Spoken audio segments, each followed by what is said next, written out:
What's cracking, everyone? 15 minutes a game. We're back here doing some NFL talk.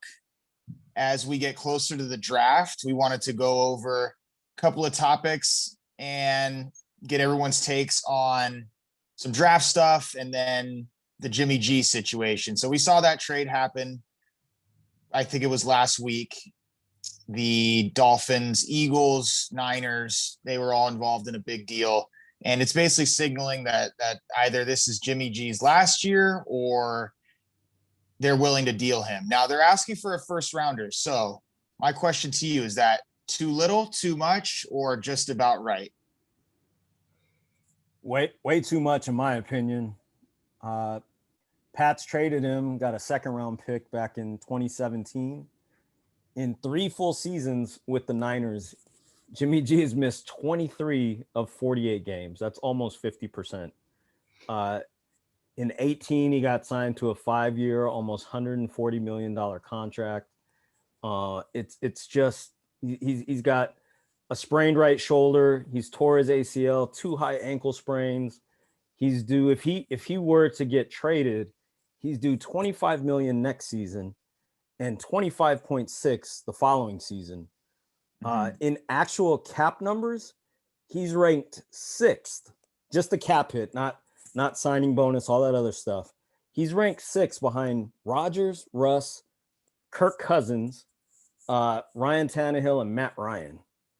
To put into perspective, even with Mahomes' gigantic contract, Mahomes next season is ranked 22nd with a $7 million cap hit. That's not counting actual total cash.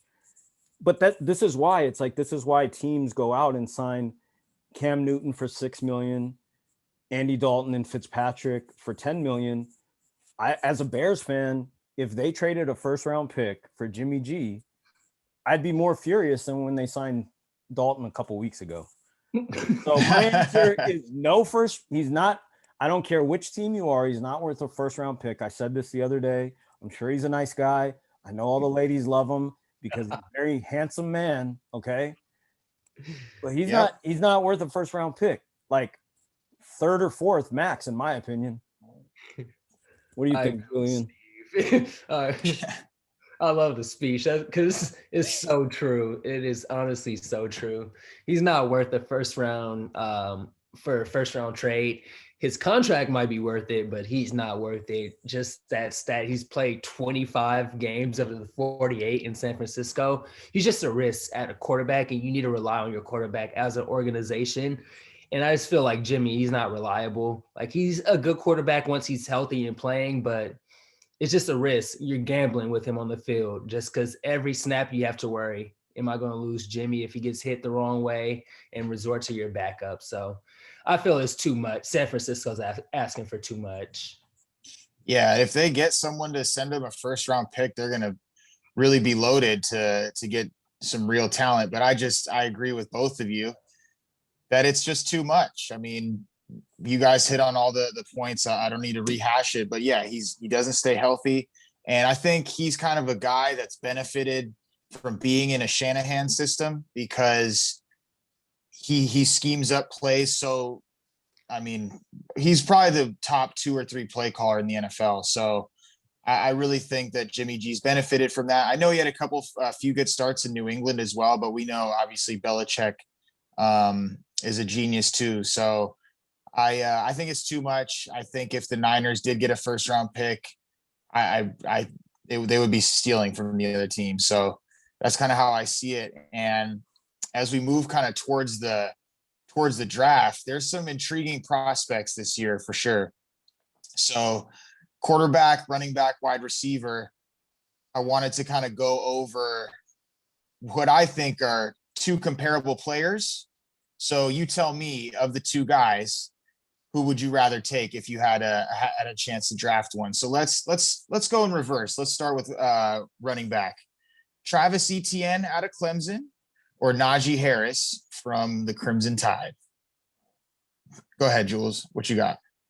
This is a tough one just because they're different backs. Like, Etienne reminds me of a Kamara, and Najee is just like, he'll go through you.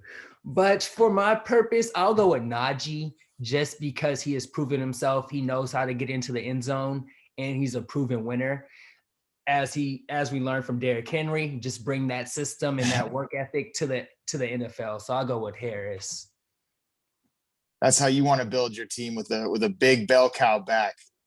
Yes, sir. Feed him. Feed that man.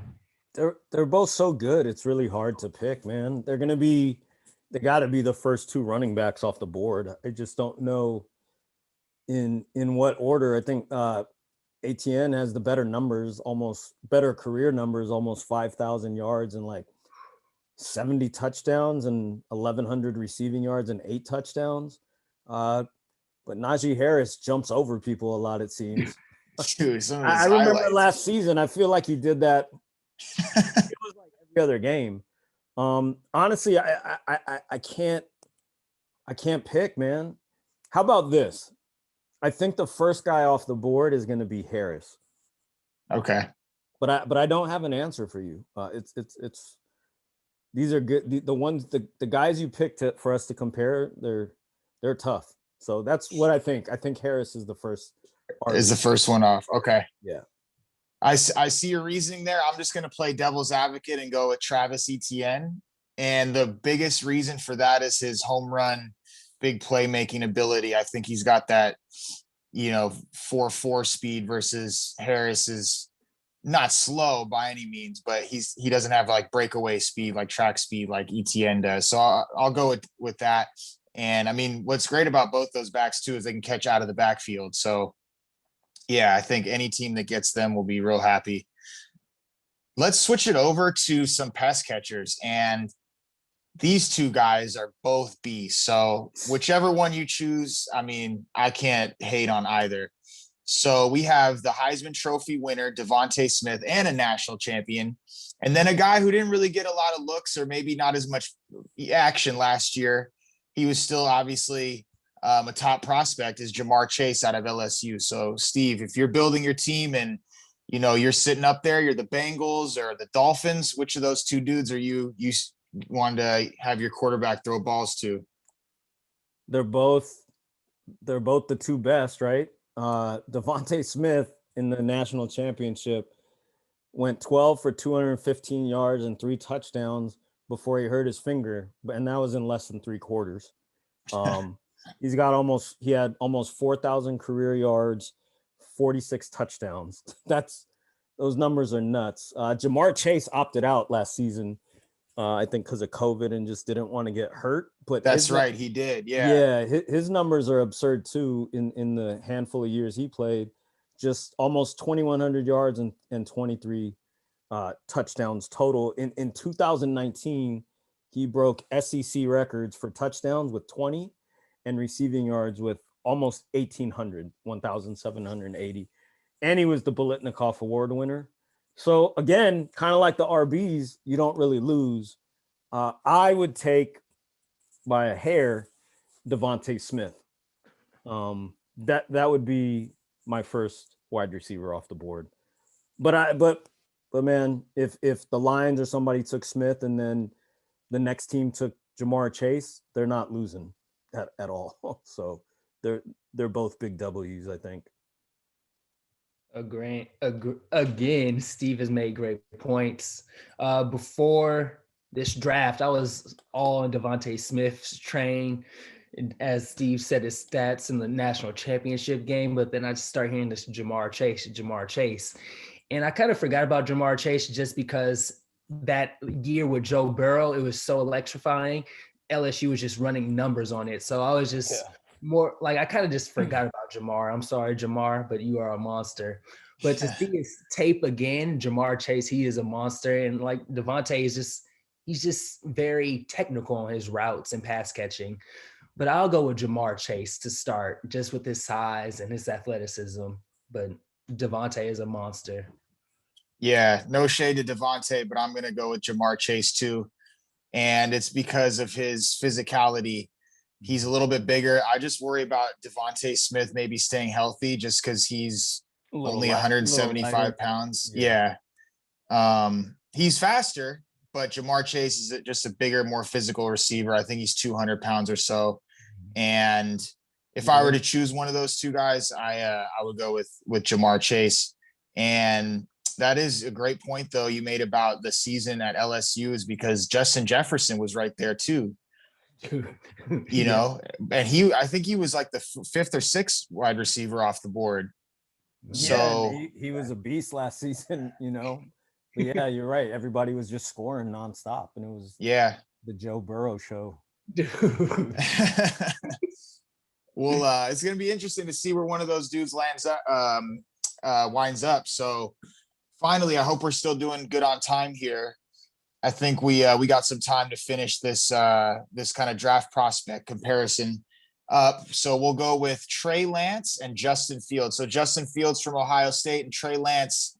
I don't know if maybe a lot of our listeners know who he is, but he's from North Dakota State, so he doesn't really play in a D1 school, similar to a guy like Carson Wentz when he was coming out. So Steve, you got first last time. What do you think, Jules? Justin Fields or Trey Lance? I'm gonna go with Justin Fields, just with his experience in big games and just what he has shown to the world, what he can do, even in his last game, how he fought through that injury and still put up some nice numbers, but came up short. But Trey Lance, as we've seen with Carson Wentz, he's a senior stable quarterback who's going to be nice. But I'll go with Jay Fields. Yeah, I'm in the same boat. He's got Justin Fields has double the starts, 34 to 17. That Trey Lance has. North Dakota State only played one game last season. That's nobody's fault except for their conference or whatever you call it. But Trey Lance has a crazy stat. In 2019, he threw 28 touchdowns with no picks. So D2, D3, high school, when you can do that, I mean, you definitely have skills. I just like Justin Fields' experience a little bit more. I know Ohio State is, when their QBs get to the NFL, they don't really do well, but almost 70% passing, 5,700 yards, 67 TDs, only 9 picks, and 19 rushing touchdowns in a few seasons between Georgia and Ohio State. So, yeah, I think I feel like the Niners are going Fields again. I know people are saying Lance or even Mac Jones. Again, I don't think you lose if you pick one of those guys. I think they're both ballers, and it's these were good ones, Javon, for real. Oh, I'm glad you think so, man. I So, hope yeah. our listeners do too. Yeah, like Julian, I got Justin Fields, and just purely based on experience. Yeah. Well, I'm going to go with Trey Lance. And if you had asked me this question, I think like a month ago, or asked myself, whatever, I would have said Trey Lance for sure, like run away, no problem. Just because of, like you said, Steve, the no picks. And I think he's got a better arm as far as the deep ball. But as we're getting closer, I think Justin Fields making a case that he could be a franchise quarterback if he lands in the right spot. So he's definitely, yeah. I don't get the Mac Jones stuff myself, but that's another topic for another day, another show.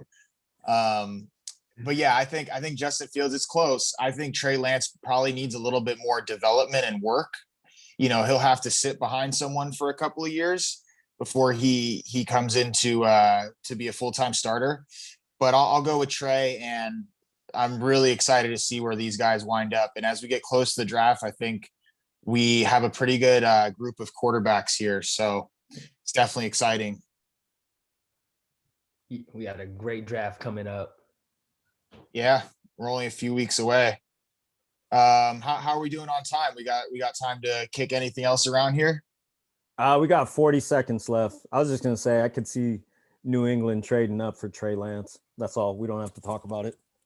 All right. Well, to be continued here on the 15 minutes a game. So check us out on TikTok, Instagram, and subscribe on Apple Podcasts.